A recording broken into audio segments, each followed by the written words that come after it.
Em nome do Pai, do Filho e do Espírito Santo. Amém. Meus irmãos, hoje nós vamos falar sobre a promessa do Espírito Santo de Deus, né? Nós estamos ouvindo através das palavras. Ontem também foi falado sobre a promessa. Tudo em preparação para o dia de Pentecostes, né? Estou com a minha camisa do grupo de oração Cristo Amigo. Isso, grupo de oração lá do Carlos Germano Naumann, aí do núcleo, né? É isso aí, obrigado aí. A palavra, então, ela está em João, capítulo 16, de 5 a 11. Naquele tempo, disse Jesus aos seus discípulos: Agora parto para aquele que me enviou. E nenhum de vós me pergunta: Para onde vais? Mas porque vos disse isso, a tristeza encheu os vossos corações. No entanto, eu vos digo a verdade. É bom para vós que eu parta. Se não for, não virá até vós o defensor. Mas se eu for, eu vou-lo mandarei. E quando vier, ele demonstrará ao mundo em que consiste o pecado, a justiça e o julgamento. O pecado, porque não acreditaram em mim. A justiça, porque vou para o Pai, de modo que não mais me vereis. E o julgamento, porque o chefe deste mundo já está condenado. Palavra da salvação. Glória a vós, Senhor. Meus irmãos, como eu falei, a promessa do Pai, né? Antes da sua morte, Jesus, né, no Evangelho de hoje, né, disse aos seus discípulos sobre essa poderosa essas palavras poderosas, né? No versículo 7, no entanto, eu vos digo a verdade, e de vosso interesse, é de vosso interesse que eu parta, pois se eu não for, o Paráclito aqui é o Espírito Santo, né? Não virá a vós, mas se eu for, vou-lo enviarei a vós. Quando Jesus, nós estamos na Páscoa, né, na ressurreição, Jesus apareceu, está aparecendo aos seus discípulos durante 4 dias, falando de coisas referentes ao reino de Deus. Deu-lhes ordem de não se afastar de Jerusalém, mas esperarem a promessa do Pai, do qual tanto lhes havia falado durante o seu ministério. Atos 1:5 diz assim: Eis que eu enviarei o que meu Pai prometeu. Por isso permanecei na cidade até ser revestido da força do alto. Lucas 24:49.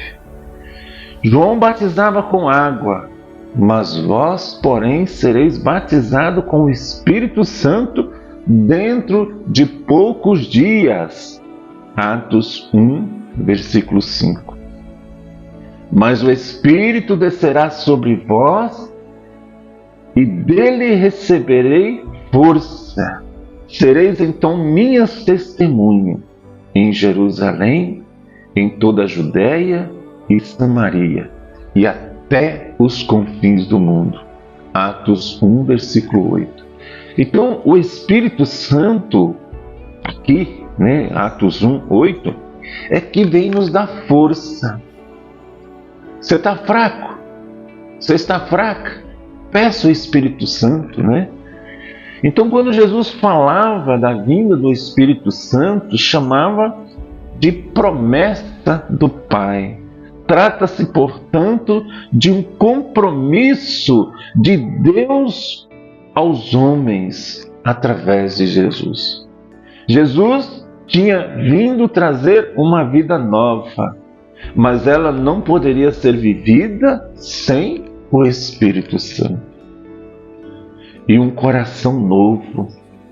Se Deus não cumprisse antes a promessa feita através dos profetas, Ezequiel e Jeremias, lá em Ezequiel capítulo 11, 19 e 20, diz assim: dar-vos-ei um coração novo, porei no seu íntimo um espírito novo, removerei do seu corpo o coração de pedra, dar-vos-ei um coração de carne, a fim de que ande de acordo com os meus estatutos e guardem as minhas normas e as cumpram. Então serão o meu povo e eu serei o seu Deus. Ezequiel capítulo 11, versículo 19 a 20. Você vai anotando, e vai conferindo, vai lendo. Jeremias 31, 33. Jeremias 31, 33. Porque esta é a aliança que selarei para a casa de Israel.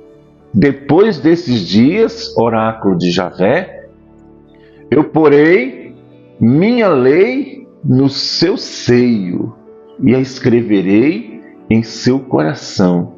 Então eu serei seu Deus e eles serão o meu povo. Meus irmãos, minhas irmãs, o coração do homem só pode ser mudado por Deus. O coração do seu filho, o coração da sua filha, o coração da sua esposa, do seu esposo, dos seus pais, só pode ser mudado por Deus. É preciso, pois, a renovação interior do homem pelo Espírito de Deus que o transformará. Somente o Espírito Santo pode transformar um ser humano. Deus, Ele prometeu o seu Espírito não só para testemunhar com poder que Jesus havia ressuscitado e estava na glória do Pai, mas para torná-lo presente no seio da igreja, no coração do cristão, fazendo viver, amar, servir e orar a Cristo através de cada um de nós.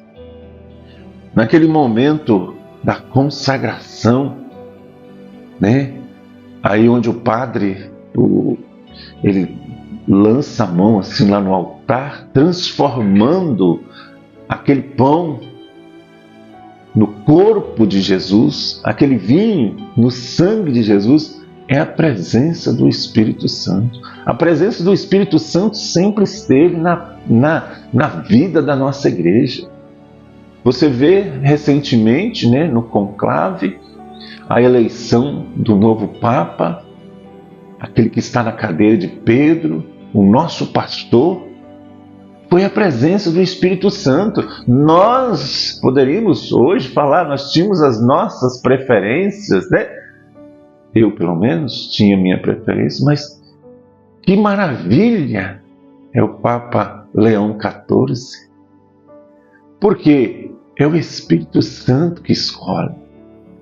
Então, meus irmãos, a novidade do Evangelho não é uma nova lei, mas um Espírito novo que Jesus glorificado envia aos seus para que possam viver a vida de filhos de Deus. Jesus não só nos deu o direito de podermos chamar-nos filhos de Deus, mas nos capacitou com o seu Espírito, o Espírito de filiação divina, para que vivamos como tais. Então, meus irmãos, minhas irmãs, se vivemos, a palavra de Deus diz assim, lá em Gálatas 5, 17 e 18, se vivemos segundo o Espírito, não devemos satisfações das obras da carne.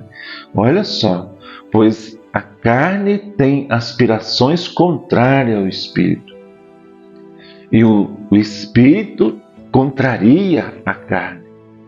Eles se opõem reciprocamente, de sorte que não fazeis o que quereis. Mas se vos deixais guiar pelo Espírito, não está debaixo da lei. Então, a diferença entre o que vive segundo a carne e o que vive segundo o Espírito é o que o primeiro é escravo das obras da carne. É manifestada através de quê? Dos frutos da fornicação, da impureza, da libertinagem, da idolatria, da feitiçaria, dos ódios, da discórdia. Esses não são conduzidos pelo Espírito Santo de Deus. Pelos ciúmes, pelas iras, pelas rixas, pelas divisões. O Espírito Santo não está onde está a divisão, pela inveja, pela embriaguez, pela orgia e outras coisas semelhantes, né? Ao contrário, o que é guiado pelo Espírito manifesta os frutos do Espírito, que é o quê? Amor, alegria, paz, aceitação no sofrimento, compreensão, bondade, fidelidade, mansidão, equilíbrio. Então, o que vive animado pelo Espírito de Cristo não vive sobre a lei, porque já crucificou todas as más tendências da carne. Tem os mesmos sentimentos, os mesmos critérios e valores de Cristo, porque tem o mesmo Espírito de Cristo e o Espírito Santo. Então nós ficamos aqui, né? Nós vamos falar mais sobre esse tema, esse livro aqui, Ide e Evangelizar os Batizados. Esse livro é muito antigo, né? Logo no início da Renovação Carismática. Esse aqui mesmo é de 1988, né? E muitos dos livros foram saídos deste livro, né? É o José Prado Flores, né, que escreveu esse livro e tantos outros. Gostei da camisa, né? Deus abençoe a sua vida e vinde Espírito Santo. Em nome do Pai, do Filho e do Espírito Santo. Amém.